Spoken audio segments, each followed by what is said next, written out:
नमस्कार, आप देख रहे हैं पब्लिक इंडिया न्यूज और मैं हूं आपके साथ हर्षिता मिश्रा। प्रधानमंत्री नरेंद्र मोदी ने जीएसटी सुधारों को लेकर राष्ट्र को संबोधित करते हुए कहा कि वर्ष 2014 में जब देश की जनता ने उन्हें अवसर दिया, तभी से केंद्र सरकार ने जनहित और राष्ट्रहित में जीएसटी को प्राथमिकता दी।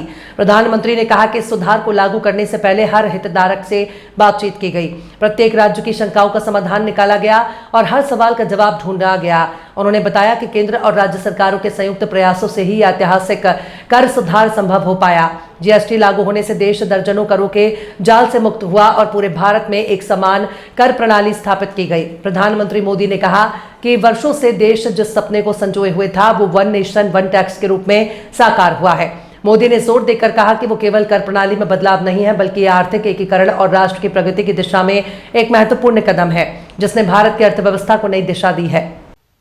इसलिए जब आपने हमें 2014 में अवसर दिया, तो हमने जनहित में, देशहित में जीएसटी को अपनी प्राथमिकता बनाया। हमने हर स्टेक होल्डर से चर्चा की, हमने हर राज्यों की हर शंका का निवारण किया, हर सवाल का समाधान खोजा। सभी राज्यों को, सबको साथ लेकर आजाद भारत का इतना बड़ा टैक्स रिफॉर्म संभव हो पाया। ये केंद्र और राज्यों के प्रयासों का नतीजा था कि देश दर्जनों टैक्सों के जाल से मुक्त हुआ और पूरे देश के लिए एक जैसी व्यवस्था बनी। वन नेशन वन टैक्स का सपना साकार हुआ। साथियों, रिफॉर्म एक अनवरत चलने वाली प्रक्रिया होती है।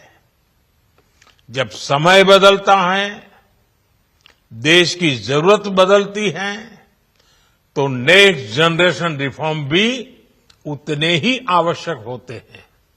इसलिए देश की वर्तमान जरूरतों और भविष्य के सपनों को देखते हुए जीएसटी के ये नए रिफॉर्म्स लागू हो रहे हैं।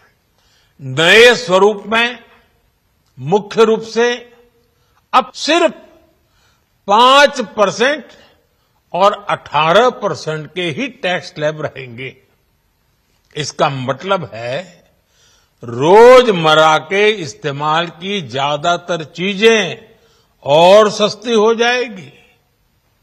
खाने पीने का सामान, दवाइयां, साबुन, ब्रश, पेस्ट, स्वास्थ्य और जीवन बीमा, ऐसे अनेकों सामान, अनेकों सेवाएं या तो टैक्स फ्री होगी या फिर केवल 5% टैक्स देना होगा। जिन सामानों पर पहले 12% टैक्स लगा करता था, उसमें से 99% यानी करीब करीब 100 के निकट 99% चीजें अब 5% टैक्स के दायरे में आ गई है।